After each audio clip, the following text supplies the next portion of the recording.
कि आप माँ बाप या गुरु से मिलेंगे? हाँ? हाँ? स्कूल से शिक्षा मिलेगी मेरी माँ, संस्कार का तो कोई लेना देना नहीं है स्कूलों में। स्कूल में ओनली आपको शिक्षा मिलेगी, संस्कार नहीं मिलेगा। संस्कार कौन देगा? माँ, पिता, दादा, दादी, गुरु, ये संस्कार देंगे। संस्कार के बिना जीव ऐसा है मुर्दे की तरह, है ना मेरी माँ। इसलिए बच्चों को बचपन से ही अच्छे से अच्छा संस्कार दीजिए, सिखाइए बच्चों को कि बेटा कभी भी हमें अपने बड़ों के साथ दुर्व्यवहार नहीं करना है, उनका अनादर, उनका अपमान नहीं करना है। संस्कारों की जब बातें हम करते हैं तो आपको हम एक ही चीज कहेंगे कि कोई आपसे ये नहीं पूछेगा कि आपका बैंक में बैलेंस कितना है।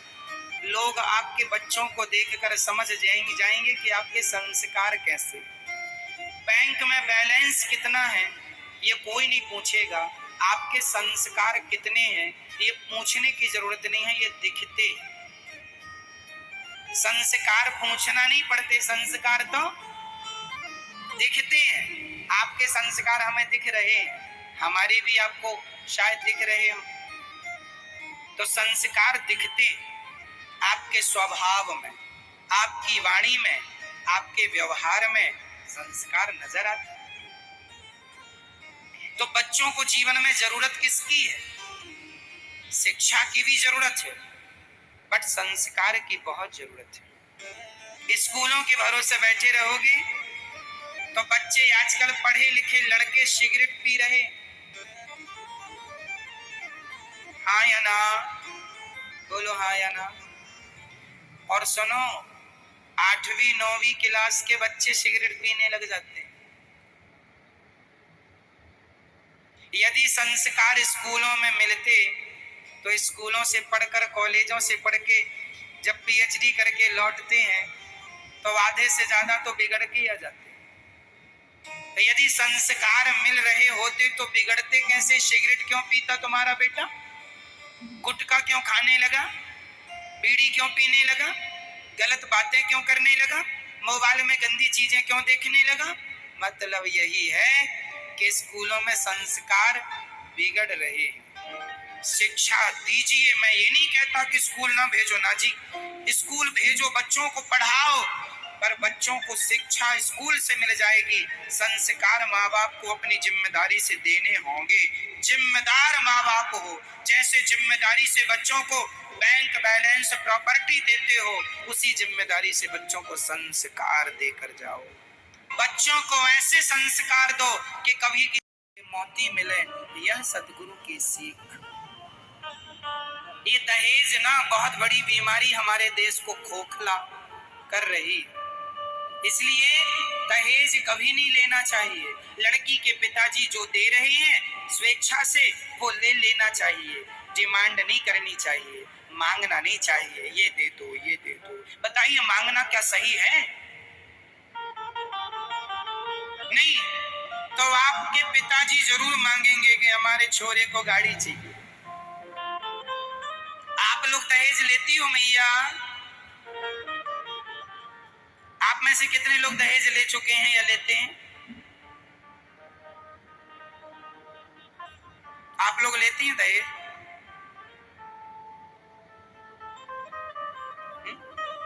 आप में से कितने लोग दहेज लेते हैं? दहेज लेना मत। लड़की का पिता दे दे सो रख लो, ठीक है, मांगो मत। एक लड़की के पिता ने विवाह किया अपनी बेटी का, बारात आ गई और बारात आई, स्वागत हुआ, कन्यादान की रस्म चल रही थी। लड़की के पिता ने कन्यादान किया। लड़के ने कहा मुझे तो गाड़ी चाहिए दहेज में। लड़की के पिता तो बोले बेटा हमारी इतनी हैसियत नहीं है, इतनी क्षमता नहीं है कि हम आपको गाड़ी दे सकें, कार दे सकें। लड़की का वो होने वाला पति बोला, मैं तो कार लूंगा, नहीं तो शादी नहीं करता। मंडप से उठ के लड़का भाग जाए तो बड़ी बदनामी हुई। बेचारी लड़की बड़ी दुखी है कि मेरा जिससे विवाह हो रहा है एक नंबर का भिखमंगा है, ये शादी हो ही नहीं और अभी मांगना शुरू कर दिया। लड़की के पिता ने अपना घर गिरवी रखा, गाड़ी खरीदी और उससे गाड़ी गिफ्ट की दी। एक दिन वो उसका पति अपनी पत्नी को गाड़ी पर बिठा के ले जा रहा था। रास्ते पर एक भिखारी सड़क पार करने लगा तो उसने रोका और भिखारी को डांटते हुए बोला, क्यों रे, कमा के खा नहीं सकते? जब देखो मांगते रहते हो, मांगते रहते हो। उस लड़की ने, उसकी पत्नी ने कहा, जाने दो। 100 रुपए निकाल के उस भिखारी की झोली में डाल दिया। उस लड़की ने, उसके पति ने कहा, क्या जरूरत थी इसे 100 रुपए देने की, क्या ये कमा के खा नहीं सकते? उस लड़की ने कहा, इसे ध्यान से देखो, ये अपाहिज, इसका एक पांव टूटा है, ये वैसाखी लेके चल रहा है। यदि ये कमा सकता तो जरूर कमा लेता। भीख मांगना इसकी मजबूरी है, इसलिए हमें इसकी मदद करनी चाहिए। उसने कहा ना, ये फिर भी तो कमा के खा सकता है। लड़की ने कहा, भीख मांगना इसकी मजबूरी है क्योंकि ये अपाहिज है, पर आप तो अपाहिज नहीं थे, फिर भी मेरे पिता से भीख मांगी कि नहीं? कारण इसकी तो मजबूरी है। तुम्हारे तो दोनों पांव सलामत, फिर भी आपने मांगा। तो बताइए, मंदिर में जो मांग रहे हैं ना, ये तो भिखारी है। सबसे बड़े भिखारी तो वो हैं जो दहेज मांग रहे हैं, वो भिखमंगे हैं। इसलिए मेरी माँ, आप लोग तो नहीं मांगोगी दहेज। आप, हम तो ले चुके महाराज, अब क्या, हम तो ले चुके, 50 लाख ले लिया अभी पिछले साल, अब नहीं मांगेंगे, अब तो ले लिया, ले लिया। हम तो बेच चुके अपने बेटे को। 50 लाख में बिका हमारा छोरा, किसी का 20 लाख में बिकता है, किसी का। अच्छा 20-25 पैदा कर लो, बेचते रहो बाजार। लो बेटा लो, एक 10 लाख का, एक 20 लाख का, एक 25 लाख का, लो बेटा ठेले में रखो। बेटे ले लो बेटे, पूरा 2-4 दर्जन पैदा कर लो, बेचते रहो।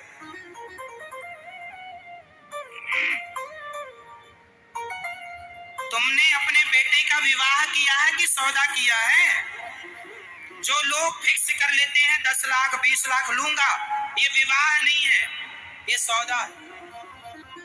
ये क्या है? सौदा है। और सौदा रिश्तों में नहीं होती। यदि रिश्तों में सौदा हो गई, वो रिश्ते कैसे होंगे अब आप कल्पना कर लो, जो सौदा से तैयार हुआ है। इसलिए मेरी माँ, ये भी शिक्षा आपको जरूरी है, ये संस्कार जरूरी है कि हम बच्चों का सौदा ना करें, हम रिश्ते करें, हम संबंध बनाएं, सौदा नहीं। धन हर जगह नहीं। कामयाब बनो, कामयाब बनाओ अपने आप को। लड़की अच्छी लाओ, योग्य लाओ, समझदार लाओ, देख सुन के लाओ। शादी अच्छी लड़की से करो, अच्छे लड़के से करो, पैसे की कोई बात ना हो। लेकिन आज तो भैया, प्रभु तेरी माया तेरा खेल कैसा, जमाने को पागल बना दे ये पैसा। आज तो पैसा पैसा करते हैं लोग, पैसे के सिवा कोई बात ही नहीं है। बेच दिया बेटा, खरीद लिया तुम्हारी बहू ने, फिर क्यों कहती हो बेटा सेवा नहीं करता? अब बेच दिया, तुम्हारा थोड़ी है, तो बिकी हुई संपत्ति आपकी कहाँ गया? वो तुम्हारा, वो उसका हो गया जिसने खरीद लिया। इसलिए आज के बेटे सेवा नहीं करते अपनी माँ की, क्योंकि माँ बाप ने भी तो बेच दिया है। अब रोने से क्या फायदा? जो बोया है वही तो काट रहे हो।